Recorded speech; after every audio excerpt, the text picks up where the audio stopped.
Good morning, my dear students. Today we are going to have our lessons about the determining probabilities. So this is your quarter 3, lesson 3 na po tayo from your module 2.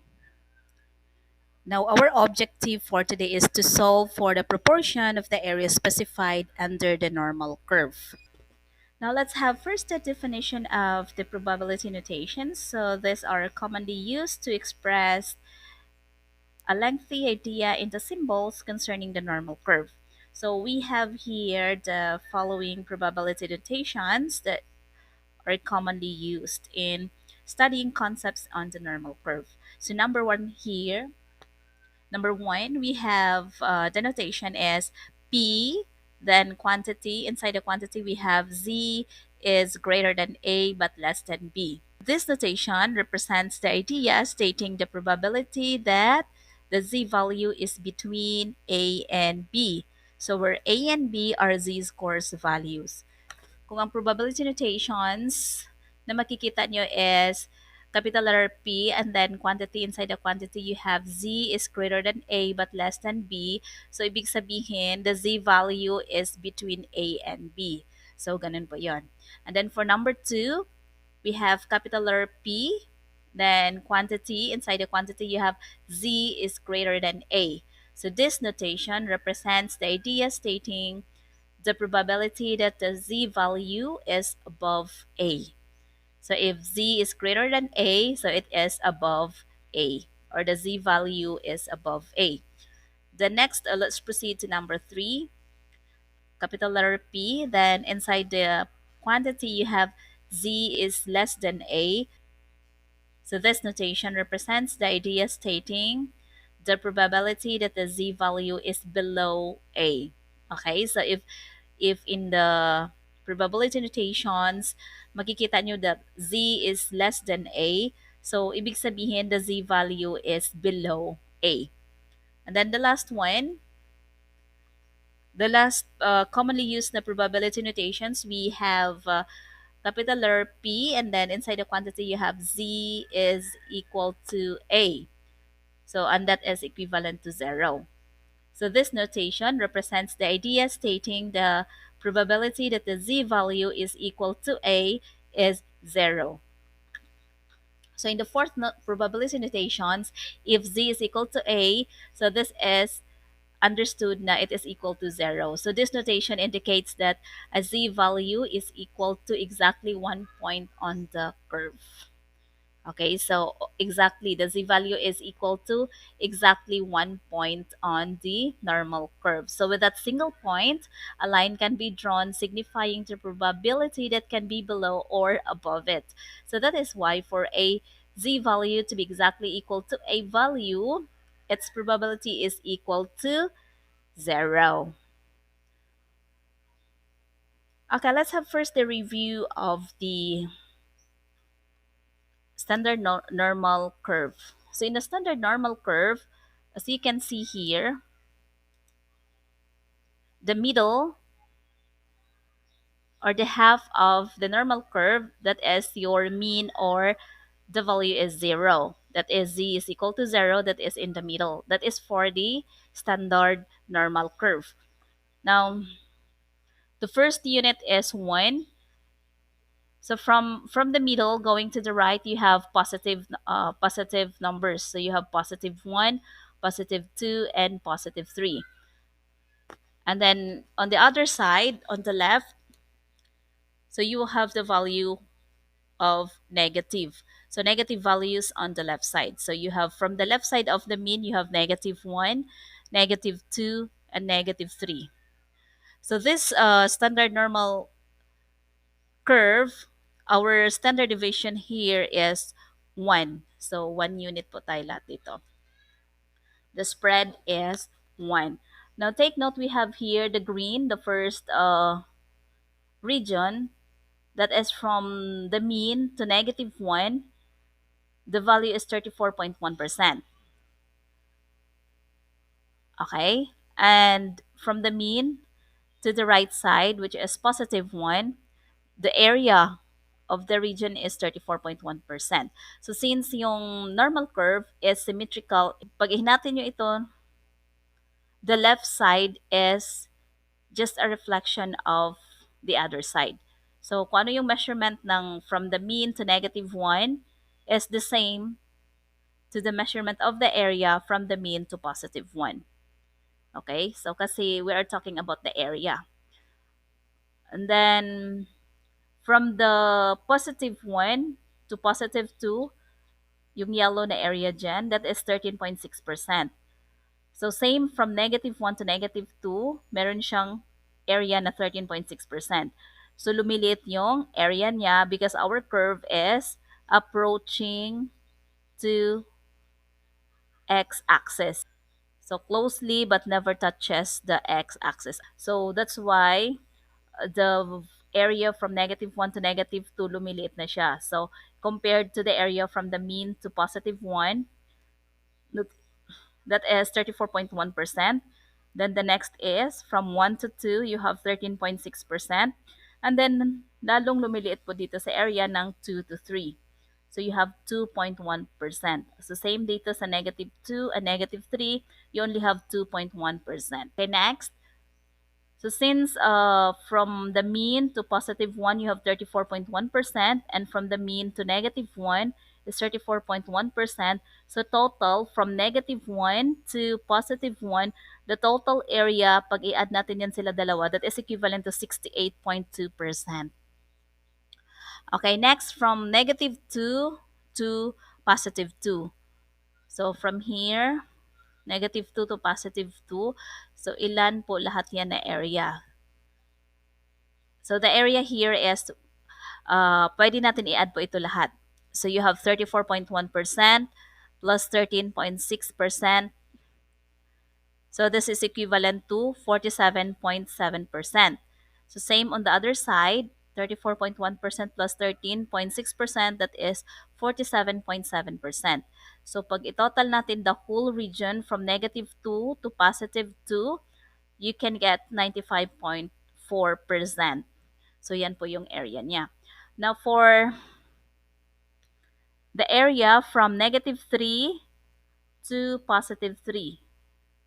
So, lahat-lahat yan, i-total natin. You have 2.1 plus 13.6 plus 34.1. That is 49.8. And then, on the other side, same pa rin. 34.1 plus 13.6 plus 2.1. 49.8%. So, itotal natin all of this area. This is equivalent to 99.7%. Okay, baka nagtataka kayo, why is it 99.7%? So, titingnan natin po dito sa z table natin. What is the value of z is equal to +3. So, ano yung measurement ng z is equal to 3? Same lang po yan sa z is equal to -3. So, titingnan po natin sa z table natin. Based in our z table, so, ilocate po natin yung z is equal to +3, 3.0. Then, the column, we'll take the first column, second column, which is 0.00. Z is equal to 3.0, that is equivalent to 0.4987, or this is 49.87%. So meaning from the mean to +3, the area is equivalent to, so 49.87. The same din po from the mean to -3. Same lang po yung area niya, which is 49.87%. So pag i-add natin yung dalawa, this is equivalent to 99.7%. And then, the last is 1% and 1%. So, pag itotal natin lahat-lahat nito, that this is equivalent to 100%. And take note that the half of this curve is equivalent to 50%. So, the half is 50%. So, pag from the mean, going to the left side, lahat ng area yan is equivalent to 50%. And from the mean also to the right side, that is also equivalent to 50%. Okay? So, meron pa kasi dito na mga value more or less 0.1 something percent. No? Now, in the Z table, balikan natin muna dito. So, from the mean to positive 1. So, this region that is equivalent to the Z is the Z of positive 1. So, or Z is equal to 1. If Z is equivalent to 1, so from the first column, so we'll find the 1.0. So since Z is equal to 1, and then the second column, let's take the 0.00 column for the value of Z is equal to 1. So which is 0.3413 or 34.13%. So this one. Okay, so the first is 34.13%. So same, Z is Z of positive 1 and negative 1. Same lang po yung area niya which is 34.13%. So uh, ginamit nito is only one decimal place sa curve natin. Now for the Z is equal to 2. So our Z value, Z positive 2. So, dito tayo sa positive 2. Ibig sabihin, from 0 to positive 2, let's check the Z table natin.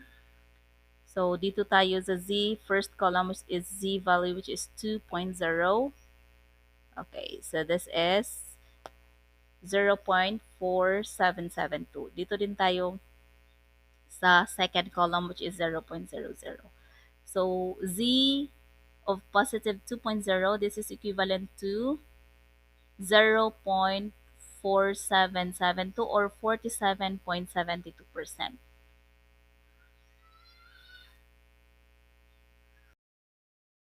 So from the mean to positive 2, that is Z is equal to positive 2.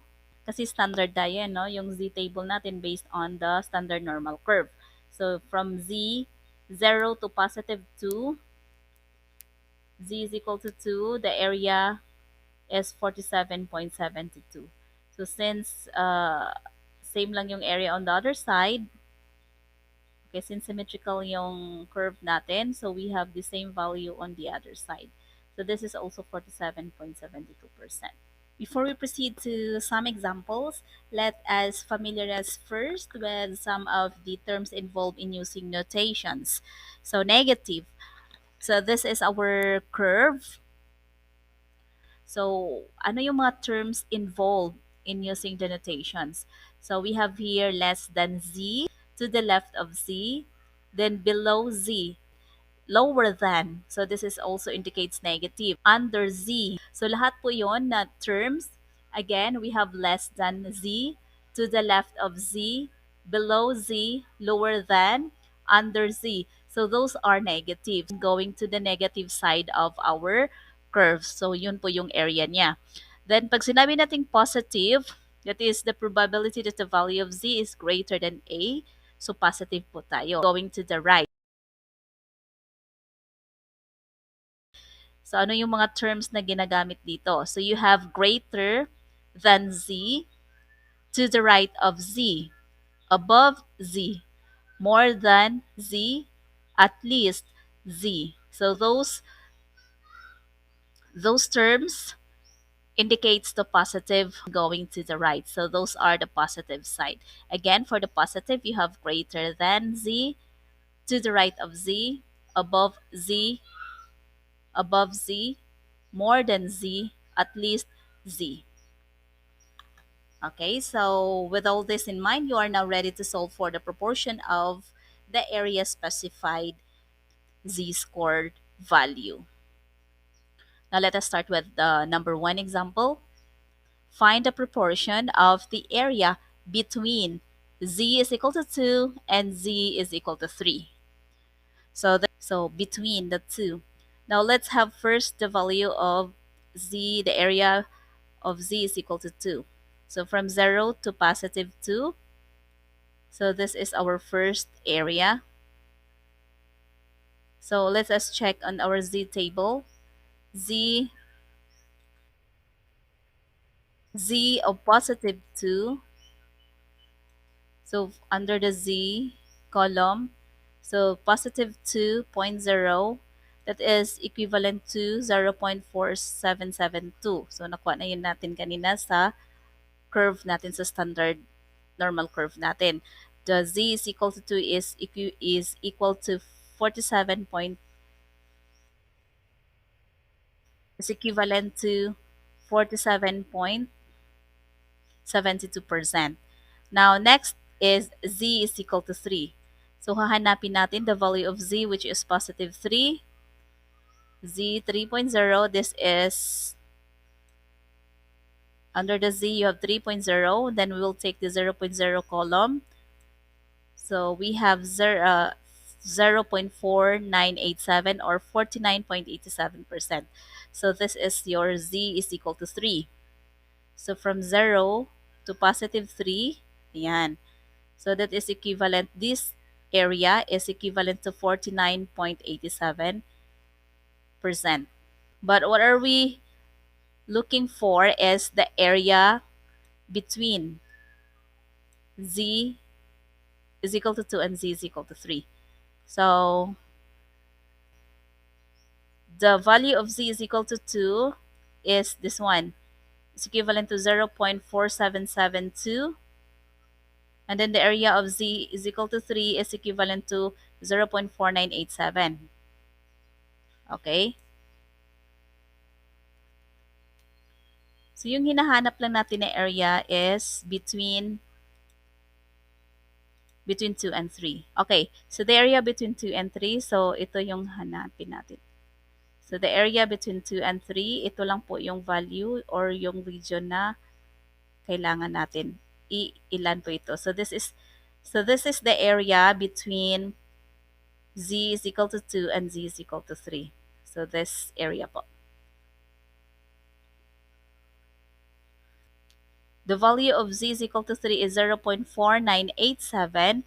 Ma-minus lang po natin. So, this area, ma-minusan lang natin po ng 0.4772. So, 0.4987 minus 0.4772. So, yung 49.87, the 0.4987, ito po yung z is equal to 3 natin. And the z is equal to 2 is equivalent to 0.4772. So, ma-minus lang natin yung 0.4987 sa 0.4772 to get this area. So, you have 0.0215 or 2.15%. So, ibig sabihin, this area is equivalent to 2.15%.